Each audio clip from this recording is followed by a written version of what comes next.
Hey guys, welcome back to my channel. இன்றைக்கி இந்த வீடியோவில் ரயில்வேலேருந்து ஒரு சூப்பரான ஒரு ஜாப் ஒன்று அப்டேட் தான் நம்ம பார்க்க போகிறோம். ஸோ நீங்கள் வெறும் 10th பாஸ் பண்ணியிருந்தாலே வந்து இந்த ஜாபுக்கு நீங்கள் அப்ளை பண்ணலாம். இதோட சேல்ரி என்ன மாதிரி ஃபீஸ் ஸ்ட்ரக்சர்ஸு, இது எப்படி அப்ளை பண்ணணும், என்ன மாதிரி பதவிகளுக்கு நீங்கள் அப்ளை பண்ண போகிறீங்க அப்படின்றத கம்ப்ளீட் இன்ஃபர்மேஷனும் இந்த வீடியோவில் நம்ம பார்க்க போகிறோம். ஸோ அங்கே வீடியோக்குள்ளே போகலாம். குரூப் டி, அதாவது வந்து லெவல் 1க்கான வந்து ஒரு ஜாப் போஸ்டிங் தான் வந்து ரயில்வேலேருந்து கொடுத்துருக்காங்க. ஸோ என்ன மாதிரி போஸ்டிங்ஸ் இருக்க போது, அதுக்கு எப்படி அப்ளை பண்ணலாம், அண்ட் வந்து என்ன படிச்சிருந்தா அப்ளை பண்ணலாம், எவ்வளோ ஃபீஸ், இது எல்லாமே வந்து இந்த வீடியோவில் பார்க்கலாம். ஃபர்ஸ்ட் வந்து இந்த ஜாபுக்கு அப்ளை பண்ணுறதுக்காக ஆன்லைனில் மோடில் தான் நம்ம அப்ளை பண்ணணும். ஸோ இது ஸ்டார்டிங் டேட் பார்த்திங்கன்னா ஆல்ரெடி ஸ்டார்ட் பண்ணிட்டாங்க. 23rd ஜான்வரிலேருந்து ஸ்டார்ட் பண்ணிட்டாங்க. லாஸ்ட் டேட் பார்த்திங்கன்னா Feb 22nd. ஸோ இந்த தேதிக்குள்ளே வந்து நம்ம ஆன்லைன் மோடில் நம்ம அப்ளிகேஷன் சப்மிட் பண்ணியிருக்கணும். ஓகே, என்ன மாதிரி எந்த ஏஜ் லிமிட்ஸ் அப்ளை பண்ணலாம், என்ன வயசு இருக்கவங்களாம் அப்ளை பண்ணலாம் அப்படின்னு பார்த்தீங்கன்னா மினிமம் வந்து 18லேருந்து 36 இயர்ஸ் வரைக்கும் அப்ளை பண்ணலாம் அப்படின்னு சொல்லியிருக்காங்க. ஸோ கீழே பாருங்கள் ரிசர்வேஷன்ஸும் இருக்குது, அதை நான் சொல்கிறேன். இங்கே ஒரு லைன் கொடுத்துருக்காங்க பாருங்கள். It has been decided to grant a one-time age relaxation of 3 years beyond the prescribed upper age limit. அதாவது யூஸ்வலாகவே இந்த குரூப் டி இந்த மாதிரி போஸ்டிங்கில் இருந்து எப்படி சொல்கிறாங்கன்னா 18லேருந்து 33 வயசு வரைக்கும் தான் ரிலாக்ஸேஷன் ஏஜ் லிமிட் இருக்குமா. ஸோ டியூ டு பேண்டமிக்ன்றனால 3 வருஷம் அதை எக்ஸ்டெண்ட் பண்ணியிருக்காங்க. அதாவது 18லேருந்து 33 இருக்கிறத 36 3 வருஷம் எக்ஸ்டெண்ட் பண்ணியிருக்காங்க அப்படின்னு சொல்லியிருக்காங்க. அண்ட் ரிசர்வேஷன்ஸ் என்னென்னலாம் இருக்குது அப்படின்றதே நம்ம பார்த்துடலாம். ஸோ ஒவ்வொரு ஏஜுக்கு என்னென்ன ரிலாக்ஸேஷன்ஸ் இருக்குது அப்படின்றது வந்து தெரிஞ்சிடணும் இல்லையா. ஸோ எஸ்சி, ஓபிசி இந்த மாதிரி கேட்டகரியில் வரீங்கன்னா ஸோ உங்களுக்குலாம் வந்து என்ன ரிலாக்ஸேஷன் இருக்கும் அப்படின்றதையும் சொல்லியிருக்காங்க. பாருங்கள், ஓபிசிக்கு வந்து 3 இயர்ஸ் சொல்லியிருக்காங்க, எஸ்சி எஸ்டிக்கு வந்து 5 இயர்ஸ் சொல்லியிருக்காங்க. ஸோ எக்ஸ் சர்வீஸ் மேன் இந்த எல்லா கேட்டகரியிலையும் பிடபிள்யூடியாக இருந்தீங்கன்னா 10 இயர்ஸ் 13 இயர்ஸ். ஸோ இது எல்லாமே வந்து காம்பினேஷனில் உங்களுக்கு கொடுத்துருக்காங்க. பாருங்கள், யூஆர் அண்ட் இடபிள்யூஸ்னால் 10 இயர்ஸ், ஓபிசி அண்ட் என்சிஎல்னால் 13 இயர்ஸ், எஸ்சி எஸ்டினா 15 இயர்ஸ். ஸோ இதெல்லாமே வந்து இந்த நோட்டிஃபிகேஷனில் தெளிவாக வந்து அப்டேட் பண்ணியிருக்காங்க. இது ஒரு வாட்டி செக் பண்ணிக்கோங்க. அண்ட் சில பேர்த்துக்கு இன்னும் டவுட் இருக்கும், என்ன மாதிரி ஏஜ் வந்து கரெக்டாக இருக்கணும், என்ன மாதிரி ஏஜ் வந்து லைக் எந்த இயர் பார்ன்லேருந்து அப்ளை பண்ணலாம் அப்படின்னு ஒரு டவுட்ஸ் இருக்கும். ஸோ அதுவுமே ரொம்ப தெளிவாக இங்கே மென்ஷன் பண்ணியிருக்காங்க பாருங்கள். 18 to 36 இருக்கணும் ஏஜ் குரூப்பு. பட் வந்து என்ன மாதிரி கேட்டகரிக்கு ஏஜ் ரிலாக்ஸேஷன் கொஞ்சம் தெளிவாக உங்களுக்கு புரியணுன்றதுக்காக இங்கே சொல்லியிருக்காங்க. Lower limit of date of பர்த்ன்னு இருக்கா. ஸோ இங்கே பாருங்கள், 2007, அதாவது இப்போ வந்து 2007 வந்து அப்போ வந்து அந்த இயரில் பார்ன் ஆனவங்க வரைக்கும் அப்ளை பண்ணலாம் அப்படின்னு சொல்லியிருக்காங்க. ஸோ இன்னொன்று பாருங்கள், எஸ்சி எஸ்டி இருந்தீங்கன்னா 1984 நீங்கள் பிறந்திருந்தீங்கன்னா அந்த இயரில் பிறந்தீங்கன்னா நீங்கள் அப்ளை பண்ணலாம். ஓபிசியாக இருக்கீங்கன்னா 86 நீங்கள் பார்ன் ஆனீங்கன்னா அப்ளை பண்ணலாம். யூஆர்இடபிள்யூஎஸ்க்கு 89 நீங்கள் பார்ன்னா அப்ளை பண்ணலாம். ஸோ இவங்கெல்லாம் வந்து 18 to 36 இயர்ஸில் இருப்பீங்க. ஸோ நீங்கள் ஈஸியாக வந்து ரிலாக்ஸேஷன் வச்சு பார்த்தாலே உங்களுக்கு தெளிவாக புரிஞ்சிடும். ஓகே, நெக்ஸ்ட் நம்ம எல்லாமே வந்து எதிர்பார்த்துருக்கதா இந்த எக்ஸாமோட ஃபீஸ் என்ன. பிகாஸ் வந்து 10th பாஸ் ஆன யார் வேணாலுமே வந்து அப்ளை பண்ணலான்னு சொல்லியாச்சு. அண்ட் வந்து இதோட ஃபீஸ் ஸ்ட்ரக்சர் எப்படி இருக்கும் அப்படின்னு பாருங்கள்.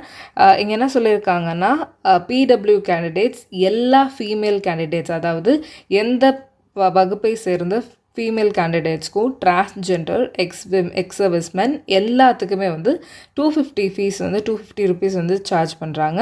மற்றபடி இருக்கிற வந்து எல்லாத்துக்குமே வந்து 500 சார்ஜ் பண்ணுறாங்க. ஸோ எக்ஸப்ஷன் பார்த்தீங்கன்னா பிடபிள்யூடி கேண்டிடேட்ஸ் அண்ட் வந்து எல்லா பிரிவில் இருக்க female candidates, transgender and ex serviceman and SC ST minority கம்யூனிட்டிலாம் பிலாங் பண்ணவங்களுக்குலாம் வந்து 250 தான் சார்ஜ் பண்ணுறாங்க.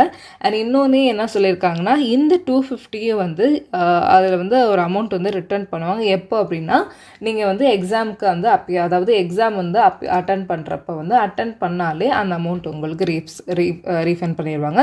சேம் வந்து என்ன சொல்லியிருக்காங்க, நீங்கள் 500 பே பண்ணுறாங்களா, எக்ஸப்ஷன் கேட்டகரிஸ் வந்து 500 பே பண்ணுறாங்களே அவங்களுக்கு வந்து 500 இங்கே போட்டிருக்காங்க பாரு. Out of this fee of 500 amount 400 வந்து ரீஃபண்ட் பண்ணிடுவாங்க. நீங்கள் வந்து எப்போனா எக்ஸாமுக்கு அப்பியர் ஆனீங்கன்னா, அதாவது எக்ஸாம் வந்து அட்டன் பண்ணிங்கன்னா, அங்கே போய் வந்து நீங்கள் அட்டன் பண்ணுறப்பவே வந்து பண்ணோடனே உங்களுக்கு வந்து ஃபீஸ் வந்து ரீஃபண்ட் ஆகிடும். இது எப்படி ரீஃபண்ட் ஆகும் அப்படின்னா, எப்படி இருந்தாலும் நீங்கள் ஆன்லைன் மோடில் அப்ளை பண்ணுறதுனால பேங்க் யூபிஐ வச்சு தானே நீங்கள் அப்ளை பண்ணுறீங்க. ஸோ அதே ஒரிஜினல் பேமெண்ட்டுக்கே வந்து உங்களுக்கு ரீஃபண்டும் பண்ணி கொடுத்துருவாங்க.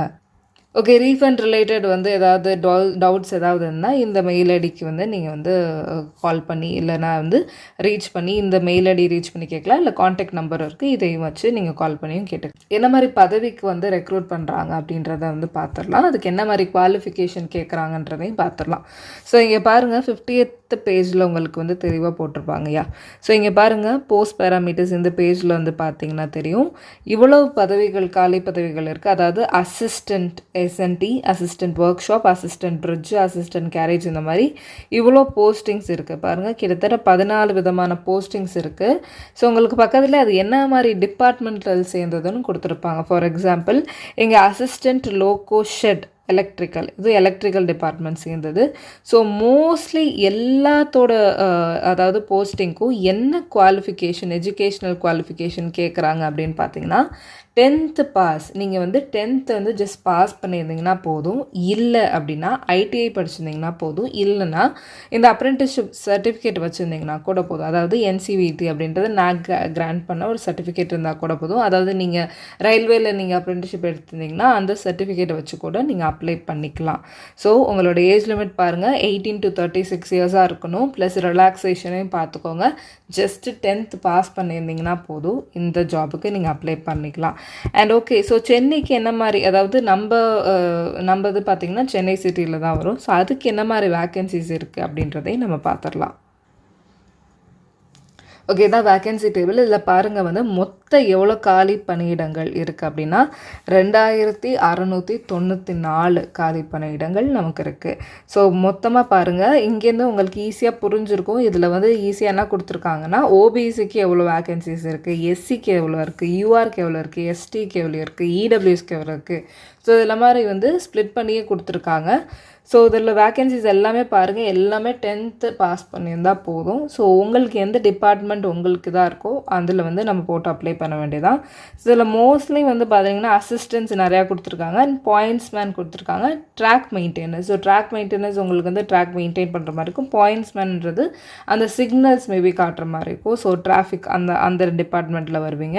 ஸோ வந்து இதுதான் டோட்டல் வந்து வேக்கன்சி சதனில் வர லிஸ்ட்டு பார்த்தீங்கன்னா 2694 வேக்கன்சிஸ் இருக்குது. அதை எப்படி வந்து ஃபில்டர் பண்ணுறாங்க அப்படின்னா ஒரு எக்ஸாம் வச்சு தான் ஃபில்டர் பண்ணுறாங்க. ஓகே, இந்த ரெக்ரூட்மெண்ட் ப்ராசஸ் எப்படி இருக்குன்றதையும் கொடுத்துருக்காங்க, வாங்க பார்க்கலாம். ஸோ கேண்டிடேட் வந்து என்ன மாதிரி வச்சு ஃபில்டர் பண்ணுறாங்க அப்படின்னு பார்த்தீங்கன்னா ஒரு சிபிடி இருக்கும், அதாவது கம்ப்யூட்டர் பேஸ்ட் டெஸ்ட் வந்து ஒன்று இருக்குது கண்டிப்பாக. அண்ட் ஃபிசிக்கல் எஃபிஷியன்சி டெஸ்ட், அதாவது ஃபிசிக்கலாக பண்ணுற டெஸ்ட் ஒன்று இருக்கும். லேட்டர் வந்து document verification and medical examination, இது ரெண்டுமே தெரிஞ்சிருக்கும்.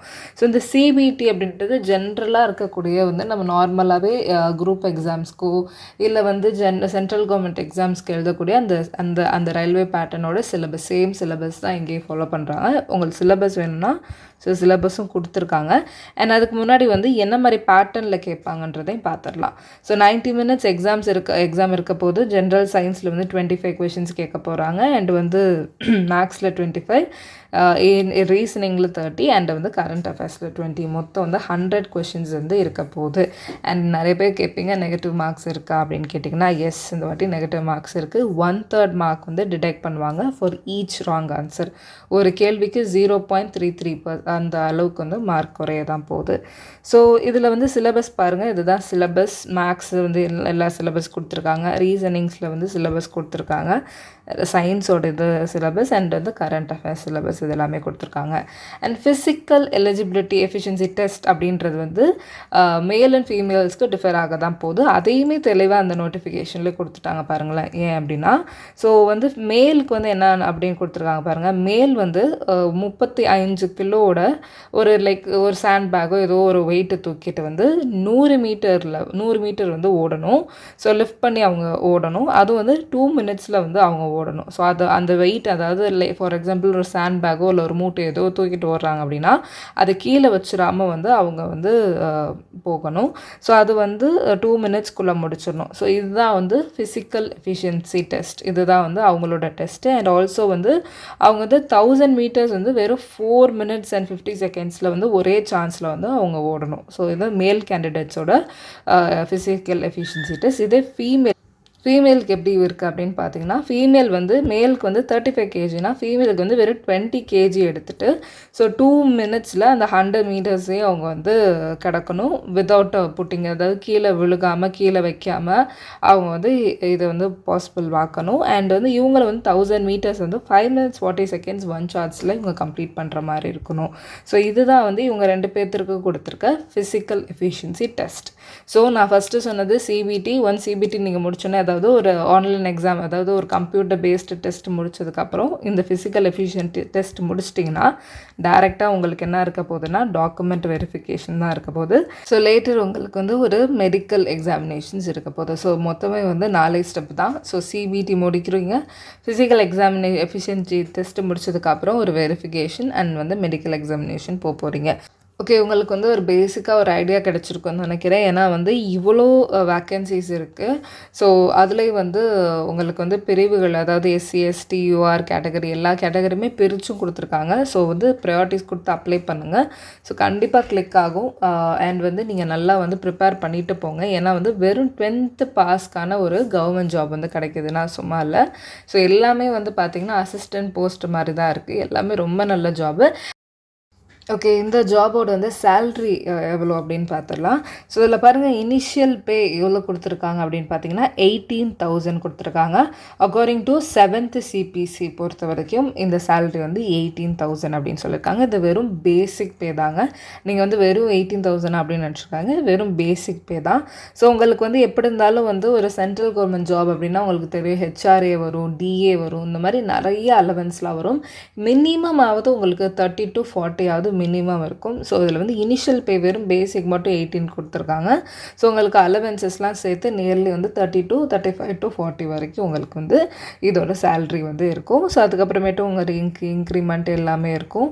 ஸோ வந்து கண்டிப்பாக வந்து வெறும் 10th பாஸ் பண்ணியிருக்கவங்களுக்கு வந்து இவ்வளோ பெரிய ஒரு ஆப்பர்ச்சுனிட்டி தராங்கன்னா கண்டிப்பாக வந்து நீங்கள் அப்ளை பண்ணுங்கள். ஸோ ஆல் உமன் கேண்டிடேட்ஸ்க்கு வந்து ஃப்ரீ தான், உங்களுக்கு வந்து ஃபீஸ் கிடையாது. அண்ட் நீங்கள் ஒன்ஸ் வந்து எக்ஸாமுக்கு அப்பியர் ஆனாலே உங்களுக்கு வந்து அந்த அமௌண்ட்டு கூட ரீஃபண்ட் ஆகிடுது. அண்ட் இன்னொரு விஷயம் வந்து இந்த எக்ஸாம் வந்து எப்படி இருக்க போகுதுன்னா நிறையா லாங்குவேஜில், ரீஜனல் லாங்குவேஜில் இருக்குது, இன்க்ளூடிங் வந்து தமிழும் வந்து இப்போது வந்து இன்க்ளூட் பண்ணியிருக்காங்க. ஸோ தமிழ்லேயும் வந்து எக்ஸாம் இருக்குது, இங்கிலீஷ் இந்த மாதிரி ரீஜனல் லாங்குவேஜ், 13 ரீஜனல் லாங்குவேஜ்லேயும் எக்ஸாம் இருக்குது, தமிழ்லையும் எக்ஸாம் இருக்குது. ஸோ கண்டிப்பாக ஒரு ட்ரை கொடுங்க, நல்லா படிச்சுட்டு போங்க. ஸோ ஜென்ரல் ரீசனிங் அந்த மாதிரி ஆப்டி இந்த பேசிக்ஸ் தான் வருது. ஸோ வந்து கவர்மெண்ட் எக்ஸாம் வேணும் அப்படின்னு நினைக்கிறவங்க வந்து 2025 ஒரு பெரிய ஆப்பர்ச்சுனிட்டி கொடுத்துருக்காங்க. அண்ட் பாருங்கள், லாஸ்ட் டேட் வந்து 22nd February தான். ஸோ அதுக்குள்ளேயே வந்து சீக்கிரம் அப்ளை பண்ணிடுங்க.